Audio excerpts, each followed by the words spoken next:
Lindy Lee, and I am currently in the Master's in Instructional Leadership program at Jacksonville State University. I'm a teacher at Beulah Elementary School, which is located in Valley, Alabama, in Lee County. So when I was given the action research project assignment, I met with my principal and my assistant principal to determine what my focus area would be. We looked at the SIP plan and we looked at Global Scholar and ACT data, and we determined that the focus area for my project should be increasing reading proficiency. I worked with 4th grade students, 5th grade students, and 6th grade students, but my principal felt like my focus area should be the 4th grade students.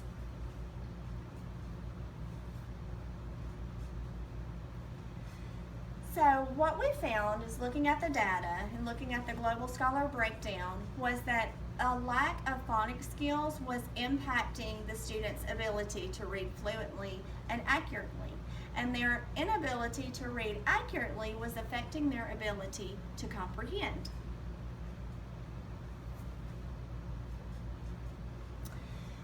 So my hypothesis was that if I could provide the students with intensive reading instruction focused on phonics skills, that the reading proficiency among our 4th grade students would increase. So one of the key factors of the project was to focus on delivering intensive phonics instruction in a small group environment. We had originally said no more than 6 students, but throughout the year, the groups typically consisted of 3 to 4 students. The instruction was driven by data, and the groups were based on the skill that the student had not mastered. Once those students mastered that skill, they were moved into a different group, or if the group mastered that skill as a whole, then we moved on to the next phonics skill.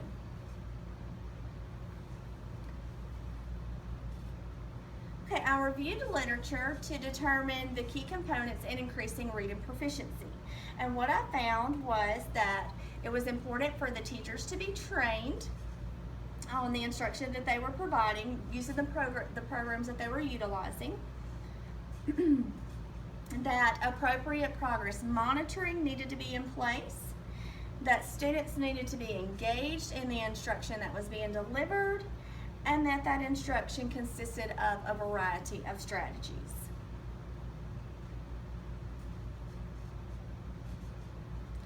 So my action plan was to provide continuous, intensive reading instruction. And by continuous, I mean daily, to provide that instruction to these students every day. Data was collected on a weekly basis to drive that instruction. We determined, my mentor and I, that it would be best to utilize the SPIRE program to teach this instruction, which the SPIRE program incorporated a variety of multisensory strategies in the instruction. And Global Scholar results would be used to determine reading proficiency. So after, at the end of the school year, we went back and we looked at the Global Scholar results for the students that were receiving the SPIRE instruction. And in April, the previous year, they were at 0% proficiency. That's how these students were selected. And then when they were tested, when they returned to school in August, again, they showed 0% proficiency in the area of reading. They were tested in January, and they had increased, their reading proficiency among this group of students had increased to 40%. So we were excited to see that the instruction that we were delivering was impacting these students and affecting their ability to read. In May, they were tested at the end of the year, and it showed 67% proficient in the area of reading among this small group of students that we were providing this daily instruction to. Now, when we looked at the data at the 4th grade as a whole, we did not see the scores reflect as the data did in the previous slide.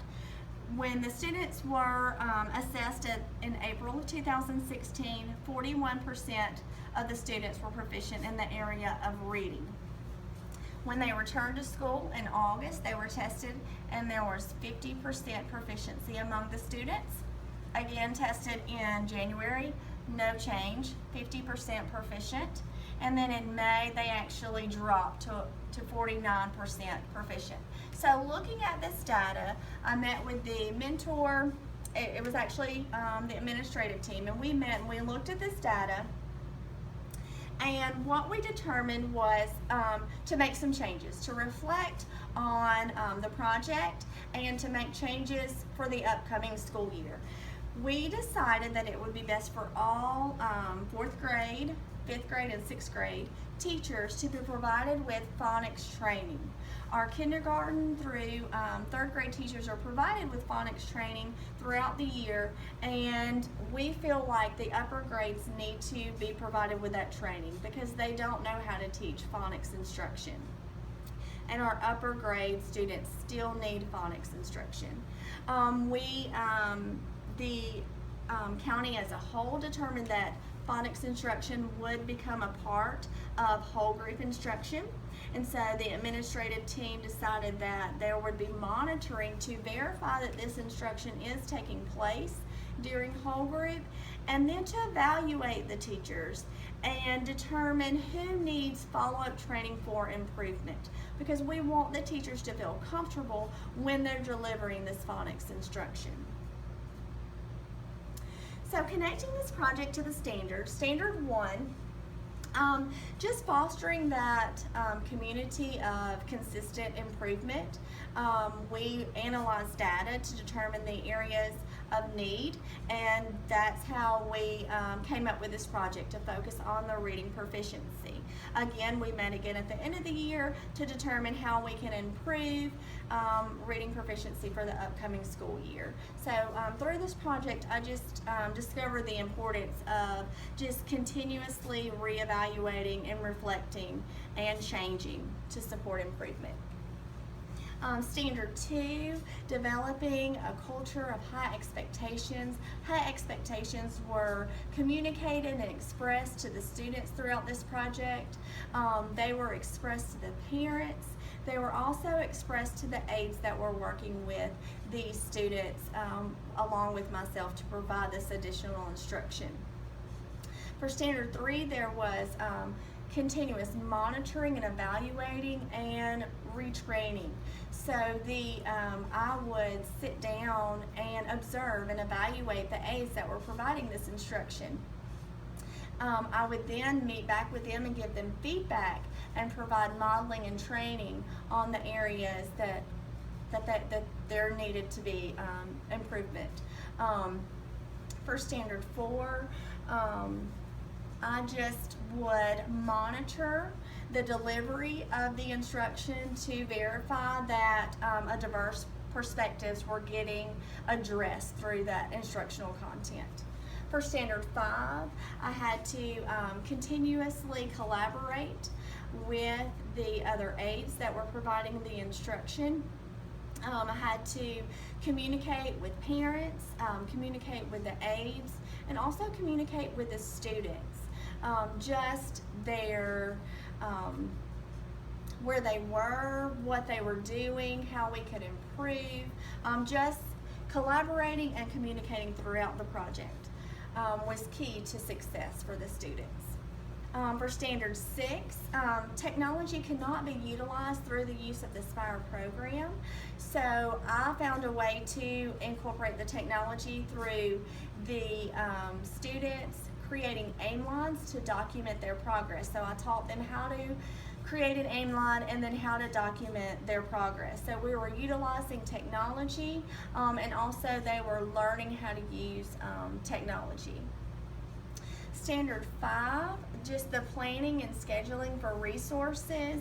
We had just a couple of kits that we had to share for the SPIRE program, so I had to sit down and look at the schedule and just arrange for the students to be provided with the instruction when the resources were available. In Standard 8, I had to continuously provide professionalism when I was meeting with the aides to give them feedback, when I was communicating with the parents, when I was communicating with the teacher, just maintaining that professionalism and being honest and being fair, despite the thoughts of the other individuals that I'm working with. Just making sure that what we were doing was fair to the students, and just maintaining that professionalism. The second project that I wanted to present to you today was the diversity plan, and I feel like this project really affected me as a teacher, affected my students, and the growth among the grade level that I work with. So I looked at the ACT data and analyzed to see what my target groups were going to be before I started this project. And my target groups were the African American population and poverty. The goals for diversity, when this plan was created, I created plans for diversity, plans for the African American population, and plans for the poverty. And the plans and the goals for those areas were communicated through the teachers that I work with through a presentation on this project. So the goals for diversity that we were focusing on was just providing encouragement and support to all students, letting them know that we care about them and we want them to be successful. And we did that by having them document their behavior on their code of conduct, by them documenting their aim lines, their progress each week on their aim lines. They knew what we expected of them. We set clear and high expectations, and so through this project we saw them rise to those high expectations.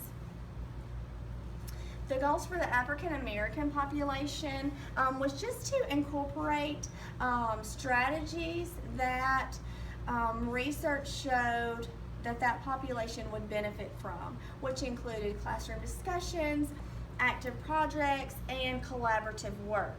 So as a grade level as a whole, we began to incorporate these strategies into our daily instruction, and we saw that as a whole it benefited the students, not just the African American population. So the goals for poverty that we were looking at was to build, encourage, and support the teacher relationships among our grade level and the parent relationships, and also to provide instructional support to parents. We held a reading and a math night for parents to show them how we were teaching their kids. We sent home flyers that showed specific instructional strategies that we were teaching their students so that they could use those same strategies at home. Flashcards were made and sent home for the parents. Meetings were scheduled to talk to parents, to tell them what we were doing, to explain to them how they could help their child. So just an increase in that parent communication and just providing them with supports that we had never provided them with in the past. And it definitely showed among our students. They seemed to be catching on quicker. We didn't have students coming to us saying, well, my mom's doing it a different way or my dad's doing it a different way.